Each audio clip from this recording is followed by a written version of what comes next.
My name's Michael, and today I'm going to take you through the iteration framework that took one single idea and creative and turned it into $100,000 a month.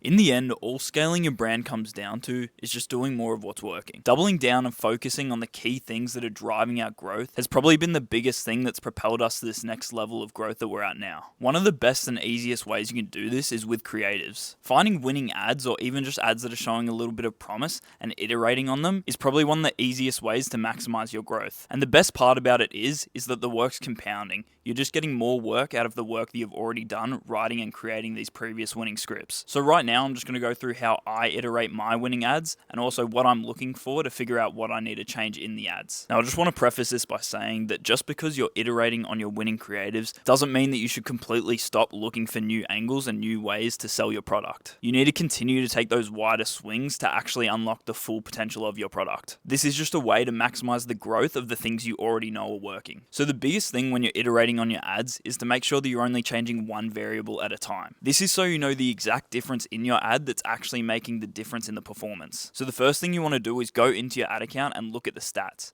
Figure out why something is working or why something's not working. You want to search across your ad account and figure out the similarities between all the ads that are performing well. Things like specific pain points or the order that you're using them in, as well as the wording around your offer. Like say your offer's a free gift, right? For a free t-shirt. Saying that you're giving away the t-shirt for free or saying that you're giving away a free t-shirt makes a massive difference. Saying that you're giving away a free t-shirt makes it sound like cheap and just sort of like an afterthought. Whereas saying that you're giving away the t-shirt for free makes it seem a lot more valuable. So one of the really easy changes that you can make, and honestly one of the biggest impacts you can have on your ads, is changing the hook. Say an ad has a 25% hook rate. Realistically, you can run that same exact ad with a better hook that has a 50% hook rate. So you get 2 times the amount of people that can see that ad and possibly even 2 times the result. So there are 2 questions that you want to ask yourself when you're trying to make a winning hook. One is, are you creating intrigue around your video or the product in the hook? And the second one is, does your hook imply a benefit that the product provides? A good example of this is one of Dr. Squatch's hooks. So I'll pop it up on the screen, but the hook is, why this deodorant will make you 10 times more attractive. So making the hook a question is creating the intrigue around the video,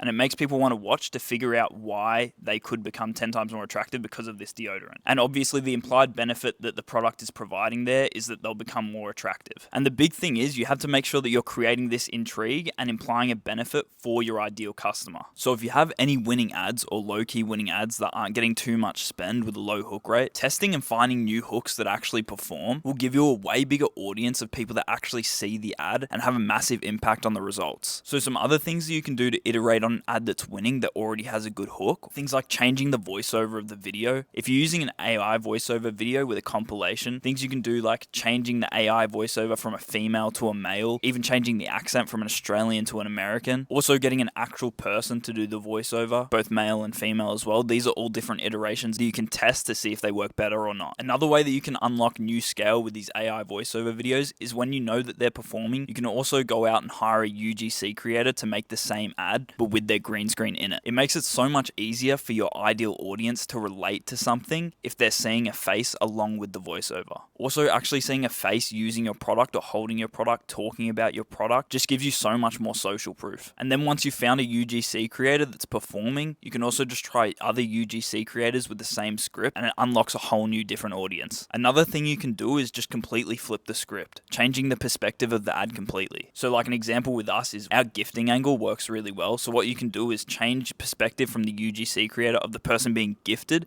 to the person gifting. This allows the audience to relate to the ad so much more, as well as they're able to see the ideal outcome and benefit that the product's going to give them. So yeah, sorry, I'm running out of time, so I have to cut it short here, but I hope this was helpful, and I want to go in depth into more stuff like this in the future, so stay tuned for that. Alright, so as you boys know, we've been scaling really hard recently, and with that, the front end numbers have been going way up, but the subscriptions haven't been growing as much as we'd like them to. So because we've been working really hard at new customer acquisition at the moment, we've realized recently that we've kind of been neglecting our subscriptions. Because we we sell a consumable product, the value that we get from subscriptions can be way higher than other brands. And we have a way higher potential because our product's a necessity for everyone and is solving a problem for a large majority of people. We've been trying to get an issue with the sub box fixed on our website for around a week now. It's just been loading slow and weird, so we've ended up having to take down the subscription from our website. But yeah, the developer that we have currently just hasn't been able to fix it, and it's been a really big issue for us. So we're probably going to have to move to a new product page soon, which isn't really the end of the world, but it is kind of annoying because we're going to lose all the engagement that we have on our current ads. It shouldn't really affect things too much, but it just means there's a lot less social proof on our ads, which means possibly more friction for when people are trying to buy from our ads.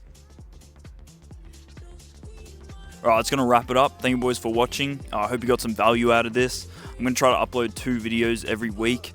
One more like this, sort of long form, sitting down, talking to you guys, trying to provide some value, and then one more sort of like vlog, lifestyle sort of stuff, and an update about the business. So yeah, thank you guys for watching. Hope you enjoyed, and I'll see you guys later.